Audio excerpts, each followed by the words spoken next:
Hi everyone, I'm Blamage, and I actually planned to make a completely different video, but then this topic came up on a social media platform and I have strong opinions on it, so here we go. Before we dive into the topic though, let me talk briefly about the picture that I'm making here, which is Reen from Final Fantasy XIV. I wanted to have something slightly Art Nouveau-ish, but not too much, so you won't find many ornaments here or something. The main thing that I'm using is the flower theme that Art Nouveau uses, and I'm using this Strelitzia flower, no idea how you pronounce that, because it stands for independence and for personal growth, and I think that fits the character really well. I still do have a little trouble with lighting and to make lighting interesting, so this is definitely something that I learned during that picture that I really have to work on that. But let's get into the topic. So there was this person who asked the community how to learn how to draw, what helped them to get into the topic, and what motivated them to keep going when your first results don't look nice or good. There were a lot of tips and advice under this, and obviously also the ones with learn color theory or draw simple objects first and learn how to view things, like an apple. I must admit I get reasonably upset by people putting this kind of advice on hobbyists who are just starting out to basically do anything artistic. It doesn't have to be drawing. I remember reading this kind of advice underneath an article about sculpting for beginners as well. It basically said to sculpt a variety of objects so you would learn how to deal with different shapes and surfaces. Now, as a disclaimer, this is obviously colored by my own experiences, and there are people who will find this method to work for them very well. Also, if you want to pursue a career in any artistic field, especially one that deals with any kind of commissioned work, you will have to learn a variety of techniques that you don't necessarily like or find very fun to do. For this, it is absolutely necessary that you come in contact with and study a lot of different things to get better to be able to fulfill your commissioner's request. However, I do think that for most people the approach to work on studies of one thing is a bad approach, a motivation killer, and not necessarily something that helps them to improve. I'm going to take you with me on my art journey here because I have done it all and I had teachers of all kinds. The people around me told me that I am talented since kindergarten, and I guess praise is something that keeps children going in what they do. And I can also remember that during my childhood, up to the age of about 20, I used to have some phases where I was super hyperfixated on drawing that one particular thing at a time. In 3rd grade, I was obsessed with shoes, and feet in shoes, especially high heels. Don't ask me why, it just brought me a lot of joy. When I was 13, I was a girly girl and I loved drawing horses and people riding horses. Oh boy, did I study horses so hard. I copied them from science books. I copied pictures from my horse magazines that I read. Praise to forever 15-year-old Wendy Torstake here. And I even went out to live draw horses. Around the age of 16, all I did was draw eyes, occasionally with a full face or eyebrows. I just loved drawing these things. At the same time, during 7th to 10th grade, I had a teacher in my art class in school who would introduce us to certain techniques in constructing perspective shapes and faces. I didn't necessarily have fun with all of these, but I did well in all of these tasks, and my pictures looked better than most of the class's pictures. And while people jump to the conclusion fast that you're just talented when you pick up a certain skill fast, that's not the point here at all. Despite me probably having an initial talent that kept me going when I was small, the main point is that over my obsessions, I learned a lot about drawing without noticing it. I learned how shapes work, that elements in a picture shorten or lengthen with perspective, that bigger, complex objects and bodies are a combination of smaller objects, and so on. And this teacher just put a name on these things and showed me how to make the things that I had already learned a little easier. And that was the advantage that I had over my classmates. I just saw things they didn't because I had practiced seeing them.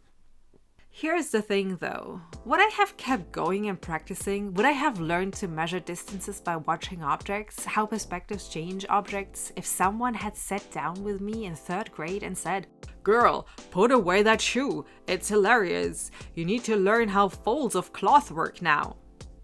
No, I wouldn't, because I wasn't interested the slightest in folds at that point. Later, when I had learned how to draw bodies and I had this picture of the Greek goddess character in my mind, I suddenly became interested in those folds. I looked up pictures, I put fabric over my own legs to see how it would wrinkle up, because the folds suddenly had a purpose. Later, I visited a design school with a big emphasis of art. We had to draw scientifically correct pictures of small animals like bees or butterflies or beetles. We did exactly those studies that people recommend for beginners. I was always really mediocre in that until the point came where I could decide what I wanted to draw. There were some rules like, it has to be an artificial object, for example. And you know what? I did paint my beloved pink PlayStation 2 controller in acrylics, and to this day I get asked if that drawing is a photo because it was so much fun to do that it came out great and suddenly those studies made sense. Now, my drawing career is long, so I want to come back to the social media post from the beginning because that person clearly asked for a beginner who isn't a kid, and then tried to compare my sculpting process to see what kept me going there.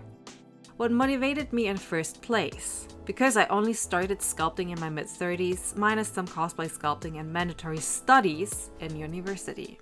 And my motivation in first place to start sculpting was to sculpt a figure of my beloved MMO character. I saw a figure of the race of my character on DeviantArt and I was super inspired by it. I wanted to have a figure of my character. I had sculpted accessories for cosplay earlier, but I always hated it. And then suddenly I sculpted what I loved and suddenly I loved sculpting. My love or obsession for certain things was always a motivation for me to do art, to keep going, to learn new things, because at some point you don't only want to draw that horse. You want to draw it with a rider, and then you want to draw horse and rider in an environment, so you must learn how the environment works, etc. One thing will lead to the next at your own pace. You will have much more patience than if you work yourself through that hand study because you need to know how hands work now. One day, you want to draw that cute lesbian couple from your favorite video game and they're holding hands, and believe me, you're going to look up how to draw hands. I strongly believe that the fun and love for whatever you're drawing, sculpting, cosplaying, making is a good motivation to keep going and to improve, and that to improve the art of something that you love and like makes you going through all those dull studies on your own voluntarily without forcing yourself to. And that at some point when the initial art in whatever medium is flowing better for you, you will become inspired and motivated by others to try out new things that you haven't looked into because you saw other artists do something that looks great and intriguing. I saw so many things other sculptors do that are so interesting.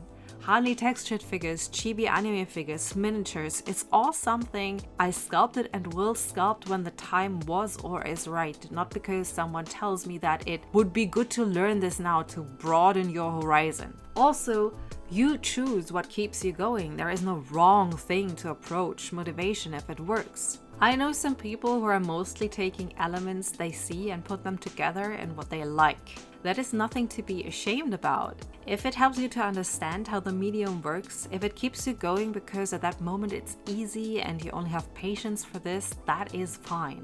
There are people who only do fan art or who try to copy another artist's style first. If that helps you to understand how things work, then do it. Eventually, you normally develop your own style and things start looking like you made them. Please note here, though, that tracing very blunt collages of others' work is a bit of a delicate topic if you want to publish your pictures, but I'm not going to discuss this in this topic. Just please don't outright steal anyone's art. A last point for sure is that if you expect your skill to grow a certain amount in a certain time, this can be a huge motivation killer. Growth is not a linear thing, just like toddlers do not grow and learn at the same speed. Sometimes you learn a lot at once, sometimes it takes ages until it clicks, and sometimes it doesn't seem to click at all. I, for example, don't really like to draw digitally, and trying to draw digitally so far has always taken motivation off me. Maybe I didn't find the right way to learn it yet, maybe I just prefer my watercolors. The good thing about being a hobbyist is that you don't have any pressure to learn something in a specific time or at all.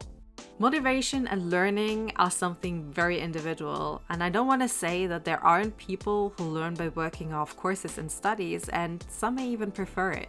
You can find your own way by trying out things. There is nothing that is forbidden. I often feel that art schools and courses try to tell you an exact way that you should go, and that just isn't right for a lot of people. Like I said in the beginning though, if you want to pursue art as a career, you will have to look into broadening your horizon depending on your jobs or pitches that you need to do.